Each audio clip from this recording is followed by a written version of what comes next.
Bienvenidos a El Amanecer Terrestre, el podcast de entrevistas donde intentaremos entender toda la evolución del universo y el lugar de nuestra especie en él, bajo el punto de vista interdisciplinar y unificador de la gran historia. Soy Olga García Moreno, profesora e investigadora del Departamento de Geología en la Universidad de Oviedo. Esta temporada, colaborando con la Cátedra Universitaria de Cambio Climático de nuestra universidad, traeremos cada 2 semanas distintos temas en relación al cambio climático, desde la óptica de distintas disciplinas y con el enfoque de la gran historia.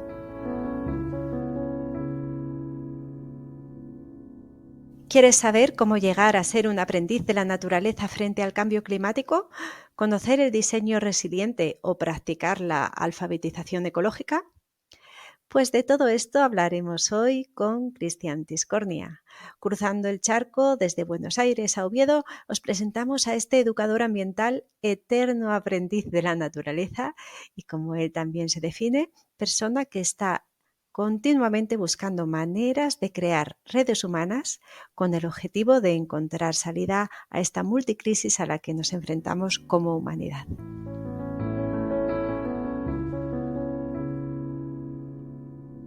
Muy bienvenido, Cristian, a este episodio de El Amanecer Terrestre.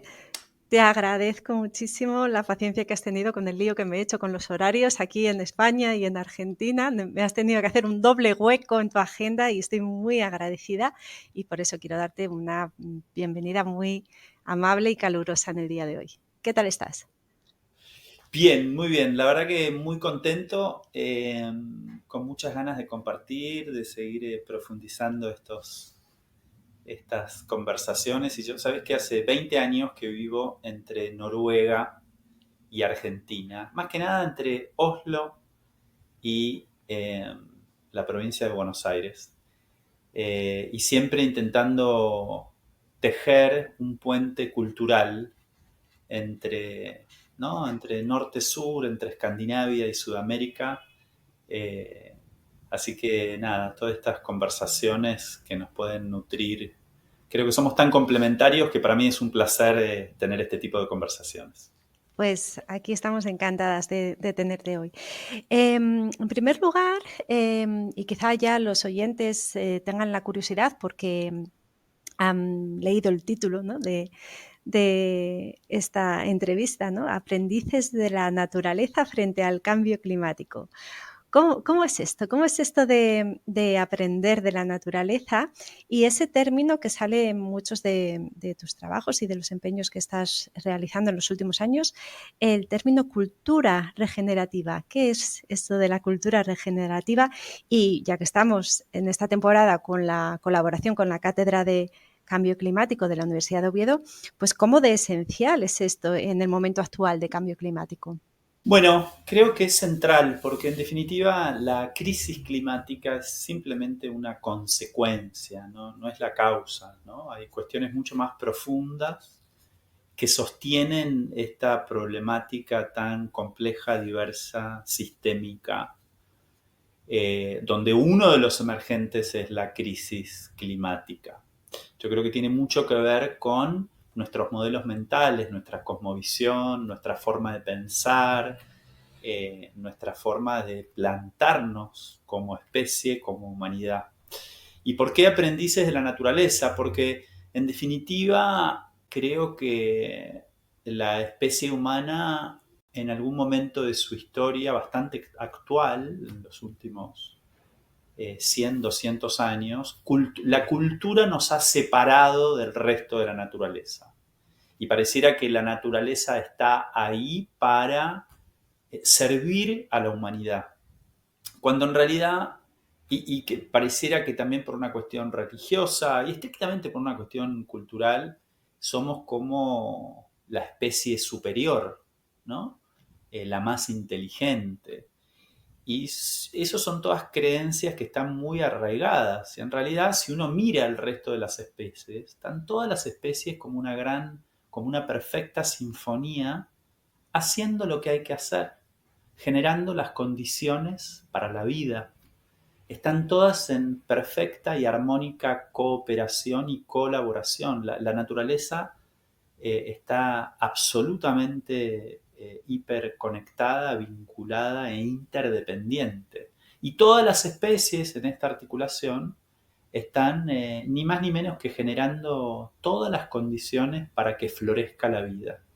Y la especie humana, en vez de ponerse a tocar dentro de esa gran orquesta, es como una especie que está desafinando, ¿no? Nos cuesta mucho eh, comprender que los seres humanos somos naturaleza y que tenemos un rol muy importante que jugar para lograr esa armonía que también, para lograr esa abundancia y esa armonía que logran el resto de las especies.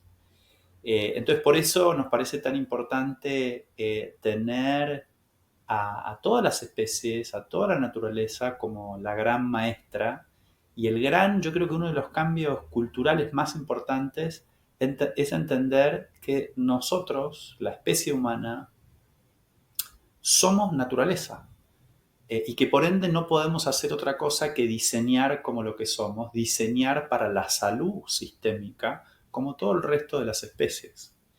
Y yo creo que esa es es el kit de la cuestión de las culturas regenerativas, porque no es cultura en singular. Ujú. Yo creo que cada espacio, cada región, dentro de cada país, cada pueblo, cada ecosistema tiene su propia cultura. Bueno, ¿qué significan todos estos valores para cada región, para cada comunidad, ¿no? Para cada espacio? Entonces, si la naturaleza lo que la hace abundante y lo que la hace generar la vida es casualmente la diversidad, bueno, lo interesante es que no es que haya una cultura regenerativa, sino muchas culturas regenerativas que están todas articulando en conjunto y trabajando para esa salud sistémica, ¿no? Ujú. Este término, hasta donde yo sé, viene un poco derivado de otro que es más conocido, que es el de agricultura regenerativa, ¿no? Y es un poco esa extrapolación a esa parte cultural y social, pero con los mismos principios. Absolutamente, porque es la idea, la cosmovisión de la regeneración llevada a, en este caso, a la agricultura. Hoy en día, la agricultura dominante, Argentina es un país básicamente productor es un país agricultor, ¿no? Producimos cereales, producimos carne, materia prima, y reina un sistema agrícola muy extractivista, muy lineal, y que está casualmente rompiendo el ecosistema del cual depende para vivir, ¿no? Estamos desertificando las tierras, estamos utilizando una gran cantidad de químicos eso lo que hacen es rompen la trama, la red trófica de los suelos, por ejemplo. Entonces, qué sé yo, las Naciones Unidas dicen que si seguimos produciendo alimentos de esta forma lineal, extractivista y con esta plena utilización de químicos y seguimos con los desmontes y nos quedan no más de 40 cosechas a la humanidad. Entonces, ¿qué hace la agricultura regenerativa? Dice, bueno, tenemos que incorporar una visión donde cuidemos la red de la vida, donde comprendamos qué hay debajo de nuestros pies, donde comprendamos cómo el 90% de los alimentos provienen de la tierra. ¿Y por qué? Bueno, porque hay una inmensa cantidad de microorganismos que están trabajando para la salud del suelo, y si el suelo está saludable, están saludables las plantas, y si el suelo y las plantas están saludables, están saludables los animales, y si las plantas, el suelo y los animales están saludables, están saludables los seres humanos, y así es un ciclo, una espiral regenerativo, ¿no? Pero hoy en día esta visión tan lineal, reductivista, hace que estemos extrayendo todo lo que podemos del suelo sin entender, sin cuidar su capacidad de regenerarse, sin cuidar su capacidad de ser resiliente y sin cuidar esas infinitas cantidades de microorganismos que están ahí en el suelo trabajando para la salud. Entonces, por supuesto, la visión de las culturas regenerativas dentro de la agricultura es central, porque casualmente lo que hace es cuidar esa biodiversidad, multiplicar la biodiversidad y salir de una cultura del monocultivo a una cultura casualmente de la diversidad, ¿no? En la producción de alimentos. Fantástico. Y tú llevas ya unos cuantos añitos en este tema, ¿no? Aparte de esa educación ambiental llevada más en las aulas, sé que trabajáis sobre el terreno, ¿no? Cuéntanos si te apetece un poco sobre qué es Amartya o el proyecto Quinta Esencia, en qué andas? Absolutamente. Mira, nosotros trabajamos, queremos todo lo que podemos contar desde el ámbito teórico, llevarlo a la práctica, Eso ¿no? es. Entendemos que las transformaciones en el mundo real pasan a través de las transformaciones culturales, es muy importante el marco regulatorio, ¿no? Y es muy importante la práctica. Entendemos que no hay educación sin incorporar las mejores teorías, toda la dimensión más racional, pero también incorporando la práctica e incorporando la dimensión más emocional y más espiritual del proceso educativo, ¿no? Entonces, ya hace muchos años que nuestra organización, primero, desarrollamos un centro de educación ambiental, de alfabetización ecológica, que se llama Quinta Esencia, que son 30 hectáreas donde está todo diseñado con los principios de la sustentabilidad y la regeneración.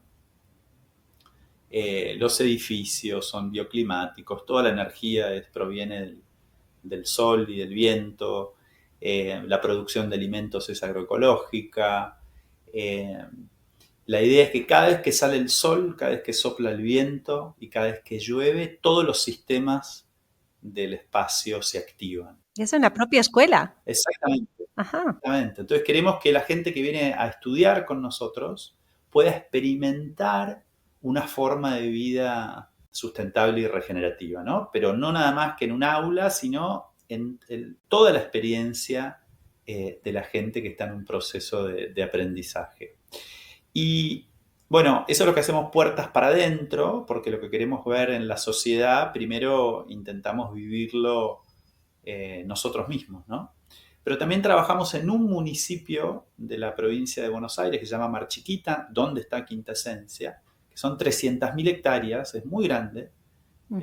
que tiene una de los límites es en el Océano Atlántico, más de 80 kilómetros de costa, y en todo ese municipio trabajamos políticas públicas para ver en un municipio de la Argentina cómo podría ser políticas públicas de regeneración y sustentabilidad en todos los ámbitos. Entonces trabajamos, es un municipio que trabaja básicamente la ganadería, la agricultura. Bueno, ¿cómo sería una mirada sustentable de la producción agrícola? Trabajamos todo lo que es la ganadería regenerativa. Después, ¿cómo sería toda esa zona de costa, el turismo sustentable? ¿Cómo sería una municipalidad donde toda la matriz energética sea renovable? Estamos trabajando mucho con la transición energética. Y trabajamos con el 100% de las escuelas, que son 62 escuelas.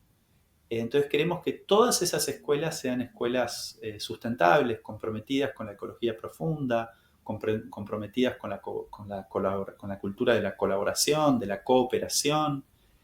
Y bueno, estamos trabajando en el entramado social para generar vínculos de confianza y para trabajar en políticas públicas donde un sistema ayude a ser más saludable, a ser más abundante y a vivir ese mundo nuevo que queremos ver en realidad por todos lados, ¿no? Pero nosotros trabajamos en nuestro pequeño campo de acción y entendemos que eso donde va funcionando después puede irse replicando en otros espacios, ¿no? En vez de enojarnos con la realidad actual atravesada por tantas multicrisis, intentamos construir algo nuevo que deje obsoleto a lo que entendemos ya no está respondiendo a las necesidades de la humanidad, ¿no? Ujú. ¿Y cómo de exitoso está siendo a nivel político? ¿Cómo el gobierno de ese municipio, con esa gran extensión en Argentina, adapta esas políticas que proponéis y cómo va realmente sobre el terreno? Bueno, como todo, un proceso tiene todo tipo de momentos. Ya hemos pasado 3 gobiernos distintos. En Argentina, generar confianza y construir con lo público es muy complicado, Mm, porque el gobierno que gana, en vez de seguir construyendo al mediano y largo plazo, pareciera que hay que eliminar todo lo que hizo el anterior y arrancar de cero. Entonces es muy difícil pensar en el mediano y largo plazo. Así ujú, que una de las complejidades más grandes es la trama humana, es el vínculo, es generar confianza, es entender que no vamos por un partido A, B o C, sino nos interesa lo público, lo colectivo, lo común, ¿no? Los bienes comunes, nos interesa trabajar por la unión de la sociedad, por generar confianza y por generar políticas a largo plazo. ujú. Así que eh, en algunos aspectos estamos muy contentos. Hemos desarrollado programas que funcionan en las escuelas, que empiezan a generar cooperación. Hemos podido construir, por ejemplo, dentro del partido y fuera de Quinta Esencia, la primera escuela pública 100% sustentable de la Argentina, que fue construida con toda la comunidad en un proceso largo, con todos elementos que parecían basura, que en realidad eran elementos reciclables, con cubiertas, más de 2.000 cubiertas, botellas, latas. Hoy en día es un edificio precioso. Si yo no te cuento que está hecho con residuos, ni te enterás. Pero para cambiar la mentalidad y entender que la basura es una construcción humana, y que en realidad en el resto de la naturaleza la basura no existe, lo que es residuo para uno es alimento para otra especie. Bueno, intentamos llevar todas esas enseñanzas, pero dentro del proceso comunitario. Ujú. Así que tenemos alegrías muy grandes y muchas frustraciones, porque el proceso muchas veces es bastante, ya llevamos casi 9 años, es mucho más lento de lo que uno quisiera. Eh, a veces pareciera que los problemas van en ascensor y las soluciones van por escalera. Pero bueno, es lo que suele pasar, y entonces lo que redoblamos es los vínculos, el trabajo comunitario, la construcción colectiva y la generación de confianza. Así que tenemos de todo un poco. Ya me imagino, además, son muchos años de experiencia, ¿no? 9 años este proyecto que nos comentas, pero quizá ya alguno más en educación ambiental, ¿no? Y tengo mucha curiosidad por escuchar tu opinión sobre cómo ha cambiado en los últimos, digamos, 20 años la perspectiva en esta educación ambiental, tanto de los educadores como de los estudiantes, ¿no? O, no sé, para ti, ¿cuáles han sido esos cambios más sustanciales? Porque me imagino que habrá habido muchos. Y me estoy refiriendo sobre todo a la aceleración, ¿no?, de los efectos de este cambio climático en los últimos años. Eso a la fuerza ha cambiado la educación ambiental, ¿no? ¿Cómo lo percibes tú? Muchísimo, muchísimo. Por suerte, yo tengo 52 años. Eh, Nada, soy abogado, he estudiado sociología, políticas públicas, he estudiado de todo. Y recién me enteré lo que era la sustentabilidad cuando tenía 27 años. Pero yo me pregunto qué pasó en todo ese proceso, en mi proceso educativo, ¿no? Problemáticas tan serias, ¿cómo puede ser que yo me haya cruzado eso a la mitad de mi vida? Hoy en día creo que uno va a cualquier escuela primaria y ya los niños y las niñas saben perfectamente la problemática que estamos viviendo, cómo podemos activar acciones muy concretas en relación a la gestión, no sé, de residuos, en relación a la alimentación, cómo trabajar temáticas que tienen que ver con la salud. Creo que tenemos docentes mucho más formados, creo que hay un marco regulatorio mucho más interesante. Hoy en día cualquiera que se quiera formar en temáticas ambientales, de gestión de ONGs, en cuestiones muy técnicas, hay todo tipo de formación. O sea que ha habido una evolución muy positiva. Obviamente uno se pregunta,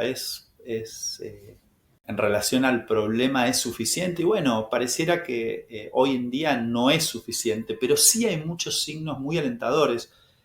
Yo creo que si hay algo que es muy interesante, que ya todas las soluciones a esta crisis climática ya están inventadas, ya está funcionando. O sea, el mundo que queremos ver ya está funcionando. El tema es que, claro, está funcionando en micro, muchas veces en los márgenes de la sociedad, muchas veces como en innovaciones puntuales, y ahora falta que todas esas soluciones de la alimentación, de la energía, del transporte, del manejo de los océanos, de la agricultura, de la arquitectura, del diseño, todas esas soluciones que, te repito, ya están por suerte, y eso genera una inmensa alegría. Bueno, ahora ¿cómo hacemos para ir cosiendo, tejiendo la red para que todas esas soluciones vayan moviéndose desde los márgenes de las comunidades locales, nacionales, globales, al centro del sistema?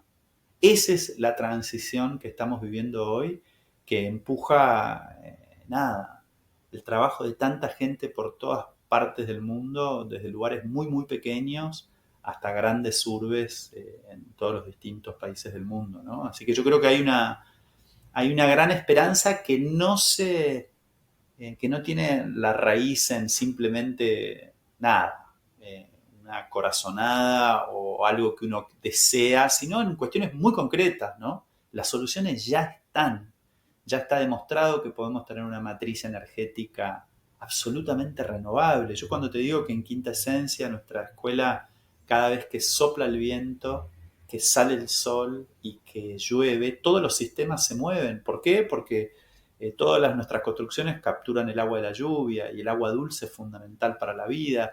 Toda la energía del lugar es energía solar y eólica. El último edificio, un edificio que construimos en casi 2 años, que se llama Aula Naturaleza, lo construimos casi que 100% con la energía del sol. La producción de alimentos es 100% agroecológica, capturamos el agua en todo el terreno, es decir, esas y muchísimas otras soluciones en todos los órdenes de la vida ya están funcionando, ¿no? Entonces Ujú. el tema ahora es cómo logramos profundizar ese movimiento hacia nuevas culturas que pongan en el centro de la escena el cuidado de la vida, ¿no? Y la abundancia, en vez de dejar de tener una mirada de competencia y de escasez a una cultura que ponga el eje en la colaboración profunda, ¿no? Y en la abundancia, que nos muestra la naturaleza, el resto de las especies constantemente, ¿no? Ujú, completamente de acuerdo. Y en esa idea de crear una red de cosas que ya están en marcha con esa nueva cosmovisión y con esa nueva idea em, que va por el camino de entender lo excepcional que es que los seres humanos estemos aquí como parte de esta biosfera, en este planeta, y cómo nuestro comportamiento y nuestros impactos están influenciando en esas condiciones tan específicas que necesitamos para nuestra propia supervivencia. Esto es un poco lo que hacemos en nuestro proyecto de la gran historia, donde entendemos nuestra, y cuando digo nuestra es la de la especie humana, nuestra posición en el universo, como nuestra existencia en este rincón de la galaxia ha venido a ser por, como te decía, esta serie de procesos que son muy precisos y donde se han dado las circunstancias necesarias, energía, ingredientes y todo en el momento adecuado para que, ¡pim!, estemos aquí. Y estamos perdiendo esta oportunidad de darnos cuenta de esto y de hacer las cosas de otra manera, ¿no? De esta manera comprendemos no solo la excepcionalidad de nuestra existencia, sino también la relación de interdependencia, ¿no?, de la que hablábamos antes. Interdependencia con absolutamente todo lo que nos rodea. En alguna ocasión, y aunque lo has mencionado al principio en la entrevista, pero en otros podcasts yo te he oído hablar del concepto de interser, ¿no?, que es una idea de Thich Nhat Hanh, y que en mi opinión tiene mucho que ver con todo esto. ¿Tú crees que es así? Mira, absolutamente, me lo decís y me sigue corriendo como algo por el cuerpo, porque son esos conceptos que todo lo sintetizan, ¿no? Si yo tuviera que quedarme con un concepto para entender qué son las culturas regenerativas, tiene que ver con el interser, es un gran regalo y cuando uno comprende eso, se van alineando nuestras ideas con nuestras acciones, con nuestros sentimientos, porque el interser no es ni más ni menos que comprender que todo está vinculado con todo lo demás. Y no es una cuestión, es una cuestión técnica, ¿no? Thich Nhat Hanh lo explica de una forma muy poética a través de una flor. Vos agarrás una flor y descomponés una flor. ¿De qué? Y bueno, una flor necesitó del agua de la lluvia para crecer, necesitó de la mano de la jardinera o el jardinero para regarla, necesitó quizás de un polinizador para que pueda nacer, necesita de la infinita cantidad de minerales y de la infinita cantidad de microorganismos que están en la tierra, por ejemplo, de los hongos, de las micorrizas, para que esa flor, esa raíz pueda capturar el agua de la tierra. Necesita la energía del sol, necesita de la energía de la luna, quizás necesitó del viento para esparcir su polen, sus semillas. Es decir, hay un montón de ingredientes que no son la flor, pero con el cual la flor está interciendo constantemente para ser una flor, ¿no? Bueno, eso lo podemos llevar a cualquier concepto, vos y yo, Olga y Cristian. Bueno, para que exista Olga y para que exista Cristian, tuvo que estar Eduardo y Florencia, que son sus padres, y sus abuelos, y sus bisabuelos, y una infinita cantidad de personas y alimentos, y el sol, y un montón de ingredientes para que Cristian esté hoy en día hablando con vos a través de una computadora, conectando Argentina con España. Hay un montón de personas, ingredientes y todos los elementos de la naturaleza que están en interacción para que esto pueda suceder. El día que uno comprende eso, te das cuenta de que a ninguno de nosotros nos puede ir bien si al resto de la sociedad no le va bien. A ninguno de nosotros nos puede ir bien si al resto de las especies no les va bien. Porque estamos todos interciendo. Y la salud de todas las especies, incluida la especie humana, depende de la salud del resto de las especies. Entonces hay un concepto que está muy vinculado con el tema del interser y también es con la necesidad de una profunda reconciliación de la especie humana, ¿no? Reconciliación con nosotros mismos como especie humana, pero más que nada entender de que somos naturaleza, y no somos ni más ni menos, somos una especie más que necesita comenzar a interactuar de una forma más armónica, amorosa, realmente inteligente con el resto de las especies para lograr esa armonía y esa abundancia, ¿no? Sí, completamente de acuerdo. Y también relacionándolo con la gran historia, hemos hablado antes de las distintas escalas espaciales, ¿no? Y por ejemplo, en este caso concreto, con cómo actuar de manera local, perdón, actuar de manera local cuando los problemas son globales, ¿no? Y hay que ir a soluciones desde lo pequeño para lo grande también. Y esto es algo que en Gran Historia hacemos mucho énfasis, ¿no? El saber trabajar y saber ajustarse a las distintas escalas, y no solo espaciales, sino de tiempo. Y en las escalas de tiempo, donde yo siempre digo que aquí las geólogas y los geólogos tenemos mucha ventaja porque sabemos manejar muy bien las distintas escalas temporales, y ahora nos estamos dando cuenta de que de nuevo el tiempo va a ser clave en esta manera en la que nos enfrentamos a esta multicrisis de la que estábamos hablando, ¿no? Yo también en otra entrevista te he oído decir que la situación es tan urgente que hay que ir lento. Y esto significa jugar con las escalas temporales, ¿no? En la educación ambiental también, ¿no? Se requiere mucho tiempo, pero esos cambios, como decíamos antes, cada vez ocurren más rápido, ¿no? ¿Cómo nos enfrentamos entonces a todo esto? ¿Qué herramientas tenemos realmente? Muchas herramientas, por suerte, y a mí hay una que me ayuda un montón, que tiene que ver con nosotros los seres humanos somos diseñadores y diseñadoras desde que somos muy pequeños, estamos constantemente diseñando, ¿no? Consciente o inconscientemente, de que jugamos a la casita de cuando somos niños o cuando vamos creciendo, diseñamos nuestra educación, nuestra carrera, nuestra vida, nuestra familia. Ahora, hay algo que pasa, esa herramienta para mí es el diseño resiliente, ¿no? ¿Por qué? Porque si vos mirás, la naturaleza tiene la brutal capacidad de generar vida constantemente, ¿no? De regenerarse. Si vos ves, no sé, un bosque que se incendia, eh, luego de que se incendió, ese bosque se va a empezar a recuperar, todos los microorganismos, todos los elementos de un bosque van a empezar a sanar, activar la redundancia, activar esa capacidad de recuperarse ante esa brutal perturbación. Nosotros acá en Argentina tenemos una zona del país que se llama los Esteros de Liberá, con una brutal biodiversidad que sufrió un gran incendio y en 5 meses se recuperó plenamente, ¿no? Eso, ¿pero por qué? Porque todas las especies se ponen como cuando uno se corta un brazo.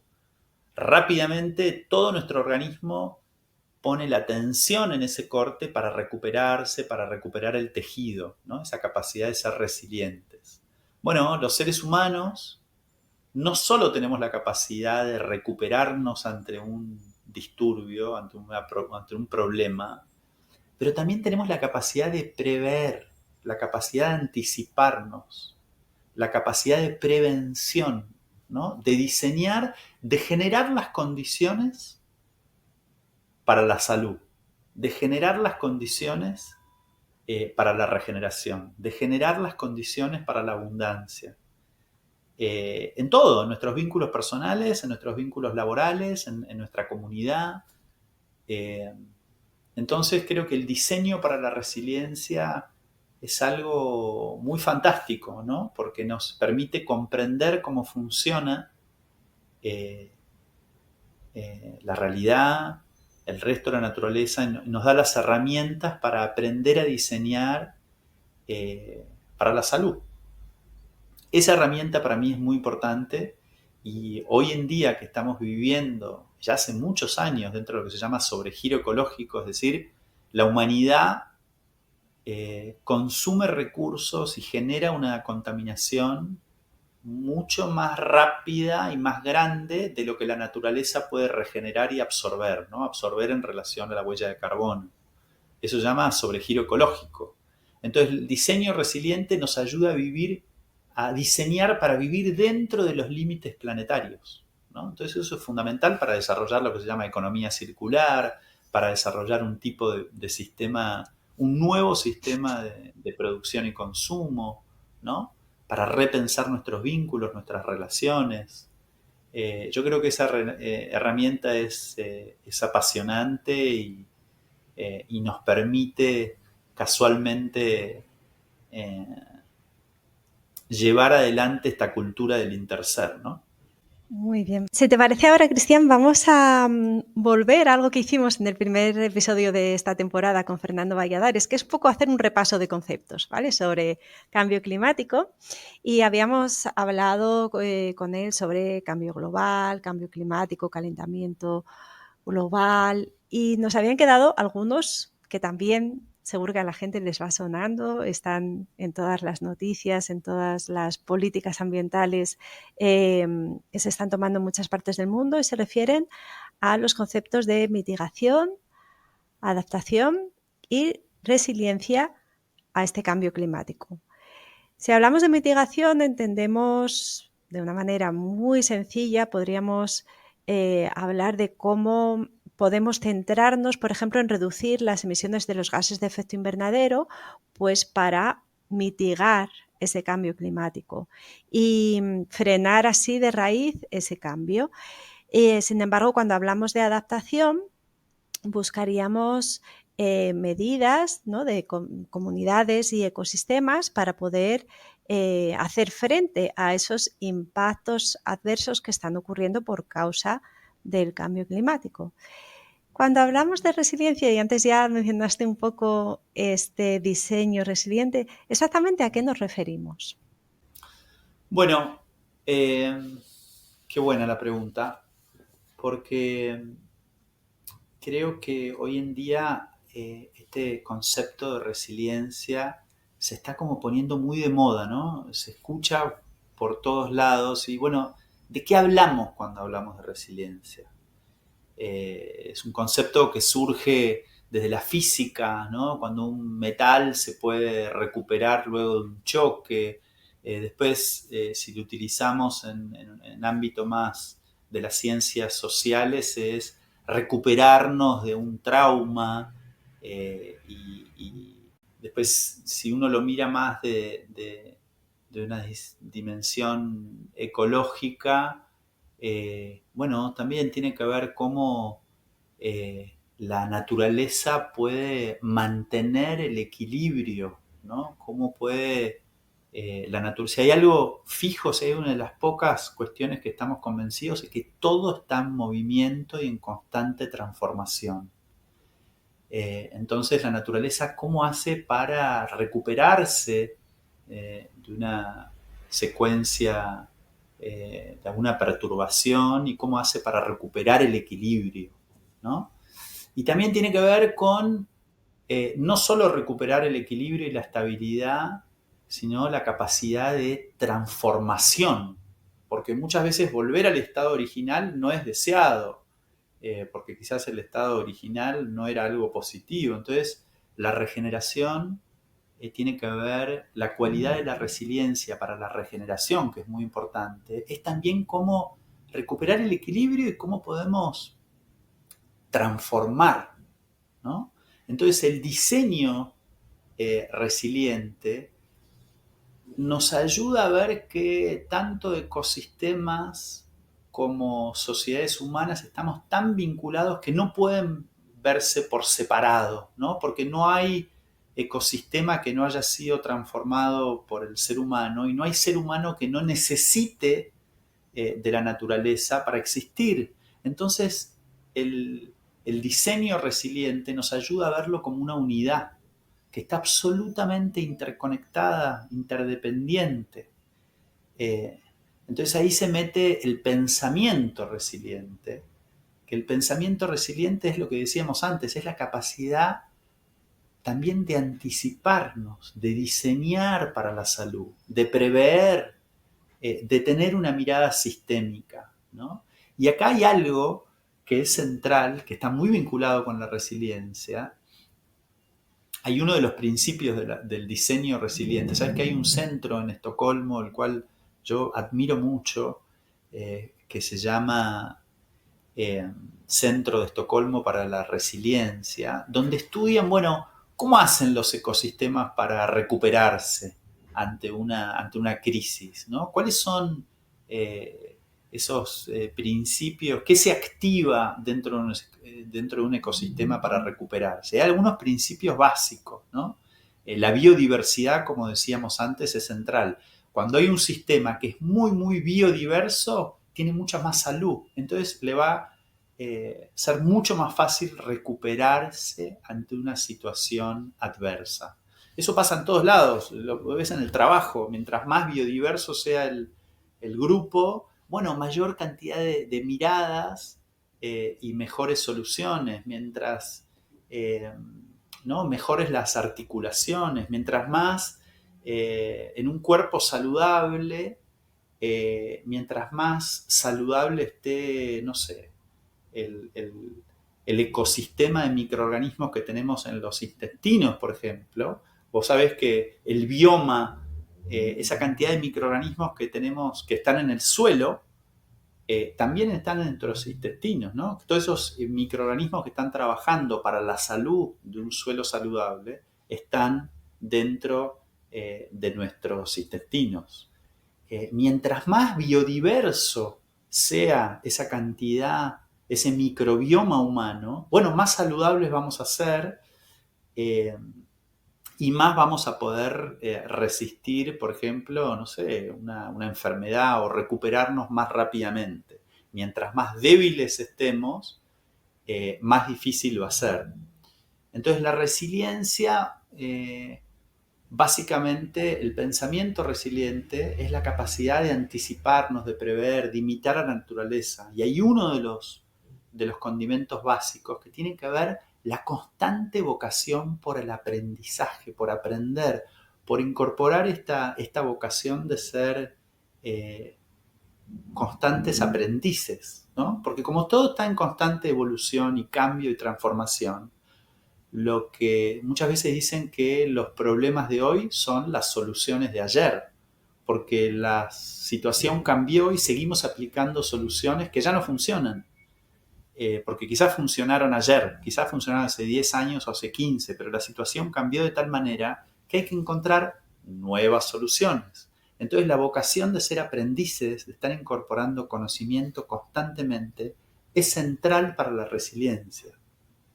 Por eso para nosotros es tan importante la alfabetización ecológica, que no es ni más ni menos que utilizar a la naturaleza como la gran maestra. Bueno, ¿cómo funcionan los ecosistemas? ¿Cómo funciona la naturaleza? ¿Cómo funcionan los océanos, los glaciares, los suelos? ¿No? Entonces, cuando uno aprende cómo funciona, bueno, puede diseñar todos los sistemas humanos incorporando los principios de los sistemas biológicos. Eso es la alfabetización ecológica y es una pieza base de la resiliencia, del pensamiento resiliente, del diseño de nuestros sistemas humanos, incorporando toda esa sabiduría que la tenemos ahí, ¿no? Y que simplemente hay que aprender a observar, a parar un poco y a entender que quizás estamos aplicando soluciones que están afectando al resto de las especies y a la especie humana también, y que muchas veces tenemos las respuestas muy cerquita, que hay que aprender a observar, ¿no? Estupendo aprender, seguir aprendiendo de la naturaleza y de personas como tú que tanta experiencia comparten en conversaciones como esta y con la que estamos encantadas. Nos gustaría seguir aprendiendo, pero tenemos que ir pensando ya en poner el cierre a esta entrevista. Y como siempre, la última pregunta en esta temporada va a estar basada en una frase de nuestro primer invitado, que fue Fernando Valladares, que es la siguiente. En su último libro dice: es imprescindible entender mejor qué es y qué implica el cambio climático más allá de una meteorología anómala. ¿Cómo intentarías explicar tú qué es el cambio climático con el fin de entender mejor la situación actual y poder así tomar acción de manera individual y colectiva? Uy, qué buena pregunta. Mira, como decíamos al principio, yo creo que el cambio climático es una consecuencia de algo, ¿no? Eh, no es la causa, pero yo creo que es como un gran llamado de atención a la humanidad para pedirnos parar, para pedirnos recuperar humildad, humildad que viene de humus, de tierra, y es un gran llamado del resto de las especies para que nos incorporemos a esa gran danza, ¿no? Para que empecemos a hacer y a interactuar de forma más armónica y humilde con el resto de la creación, ¿no? Eh, es un gran llamado. Yo siempre pienso en los idiomas, ¿no? Pareciera que el ser humano cuando habla de idiomas, habla de inglés, francés, ruso, idiomas indígenas. Pero, ¿qué pasaría si pudiéramos comprender que hay otros, infinita cantidad de idiomas que tenemos que aprender a decodificar, a hablar, a interpretar, que son los idiomas del resto de las especies, ¿no? El cambio climático es un gran llamado a la humanidad a tomar conciencia, a recuperar la humildad, a dejar de vivir una vida en miedo a dejar de vivir una vida de escasez y a pasar a vivir una vida en amor, a pasar a vivir una vida basada en el verdadero amor, ¿no? En todo este dolor que genera la crisis climática en la humanidad y en el resto de las especies. El dolor está ahí para activar algo. Si yo me corto el pie, el dolor es para que me tengo que curar el pie. Bueno, el dolor que nos expresa la crisis climática es para activar nuestra compasión. Para activar la compasión es activar el amor por lo otro, por el otro. Activar la capacidad sanadora, ¿no? Yo creo que es un gran llamado a decodificar idiomas, a entender quiénes somos, qué vinimos a hacer, y aprender a vivir de forma más armónica en este plano, ¿no? Yo creo que es una gran oportunidad ante todo. Sí que lo es. Ha sido una explicación y una visión del concepto maravillosa que comparto completamente, a nivel personal tengo que decirlo, y que también es uno de los motivos por el que hacemos este humilde programa del que ya nos despedimos. Muchísimas gracias, hasta la próxima y que te vaya súper bien en todos los proyectos en los que estás involucrado. Gracias. Amiga, muchas gracias, Olga, y bueno, seguimos en contacto. Qué lindo encontrarnos y seguimos construyendo este camino juntos. Hasta la próxima. Saludos para todos.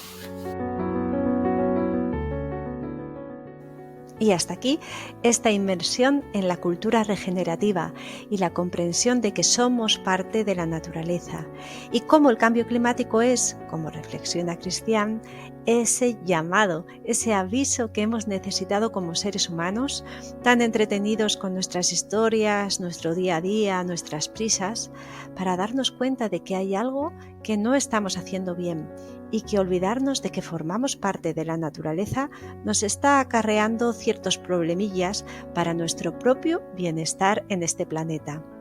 Con ese llamado, con ese aviso y con las soluciones que ya existen, creemos esa red humana que nos lleve a un futuro mejor. Esperamos, como siempre, que te animes a compartir, comentar y regalarnos amor en forma de corazoncitos o likes en la plataforma que hayas elegido para escucharnos y poder seguir así adelante con este proyecto. Nos encontramos de nuevo en el siguiente episodio y ya sabes, ahora que has visto el amanecer terrestre, por favor, no te vuelvas a dormir. El Amanecer Terrestre es un podcast de la red Podcastidae, dirigido y presentado por Olga García Moreno. Edición y difusión a cargo de Oikos MSP. Este episodio se hace gracias a la colaboración de la Cátedra de Cambio Climático de la Universidad de Oviedo.